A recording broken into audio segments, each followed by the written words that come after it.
BJP की सरकार आई, मैंने 4-5 महीने के बाद जब मैं समीक्षा कर रहा था, मैंने पूछा भी क्या प्रगति है पूर्वांचल एक्सप्रेसवे की। मुझे बताया गया कि जीरो। मैंने कहा जीरो क्यों? कहा साहब जमीन ही नहीं है। मैंने कहा जमीन नहीं तो टेंडर कैसे हो गया? फिर मैंने पूछा ये बताओ कि जमीन के लिए क्या कर रहे हो? कोई भी हरकत नहीं। हमने कैंसिल किया। मैंने कहा पहले जमीन लो। जमीन लेने के साथ पहले अलॉटमेंट तय फिर से बनाया गया, ठीक 341 किलोमीटर लंबा। लोगों ने कहा कितना चौड़ा होना चाहिए? मैंने कहा पहले 110 मीटर था, उसको 120 मीटर करो। हो सकता है बाद में कभी हमें इसकी चौड़ाई बढ़ानी पड़े, कभी हो सकता है प्रधानमंत्री मोदी जी के विजन के अनुरूप हाई स्पीड ट्रेन इस पे चलानी पड़े। इसके लिए भी हमारे लिए आवश्यक है कि हम 120 मीटर चौड़ा इसको बना करके रखें। बहनों और भाइयों, हमने जमीन ली, टेंडर किया, ठीक 15,800 करोड़ रुपए का फिर वही बिड आई। मैं उसको देख रहा था, मैंने कहा यार मेरी समझ में नहीं आया कि 15,800 करोड़ रुपए 2016 में और 15,800 करोड़ रुपए यही 2018 में भी क्यों आ रहा है? 2 वर्ष के बाद भी वही बिड। फिर मैंने कहा हम लोग 10 मीटर चौड़ा भी बना रहे हैं इसको। मैंने फिर कैंसिल किया और तीसरी बार मैंने टेंडर करवाया। मैंने उसके कुछ शर्तों को सरल किया और टेक्निकल और फाइनेंशियल बिड एक साथ मंगाई। आप जानते हैं कितने में हम लोगों ने यह एक्सप्रेसवे बनाया है? 11,200 करोड़ रुपए में। 11,200 करोड़ रुपए। ये जो 3 से 4 हजार करोड़ की डकैती पड़ रही थी ना, यही समाजवादियों की डकैती है, यही समाजवादियों की डकैती है।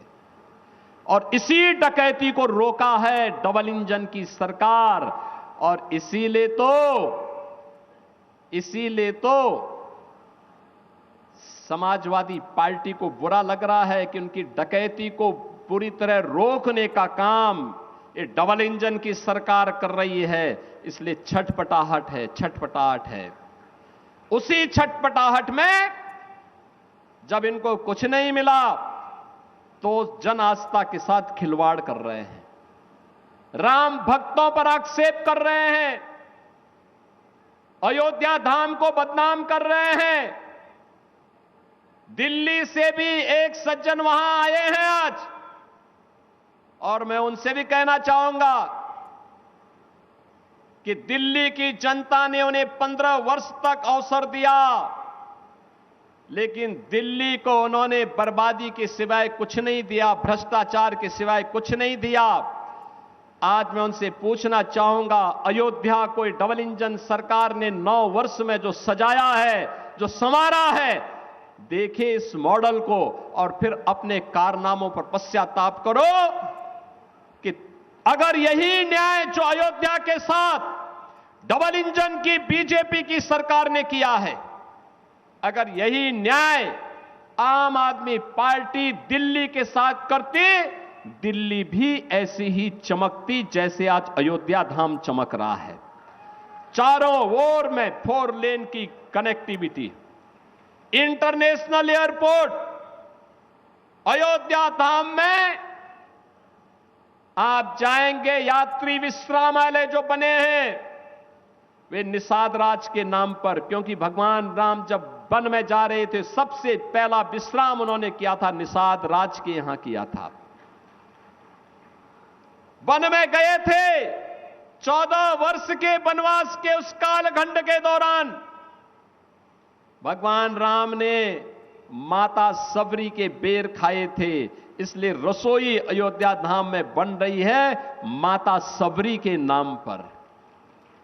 भगवान राम के साथ संवाद हम सबको जोड़ने का काम अगर सबसे पहले किसी ने किया है, त्रिकालदर्शी ऋषि महर्षि वाल्मीकि ने किया है, तो अयोध्या का इंटरनेशनल एयरपोर्ट महर्षि वाल्मीकि के नाम पर।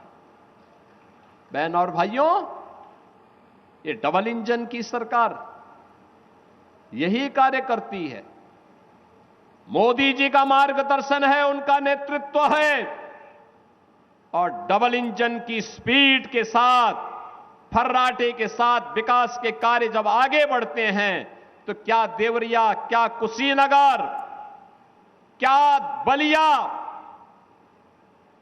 या फिर मऊ, आजमगढ़, ये सभी विकास के साथ, तेजी के साथ दौड़ते हुए दिखाई देते हैं।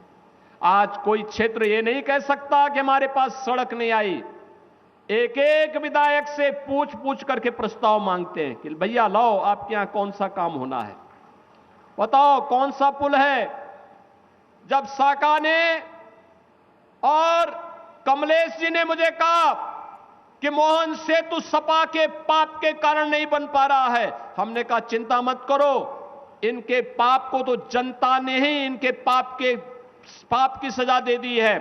अब ये सेतु जरूर बनेगा, हम पैसा देते हैं। और बहनों और भाइयों, हमने उसके लिए पैसा स्वीकृत किया है। साका आए थे मुझे अपने पूज्य पिता की स्मृति में जो दिवस वो मनाते हैं उसमें आमंत्रित करने के लिए, और मैंने कहा था कि मैं आऊंगा भी।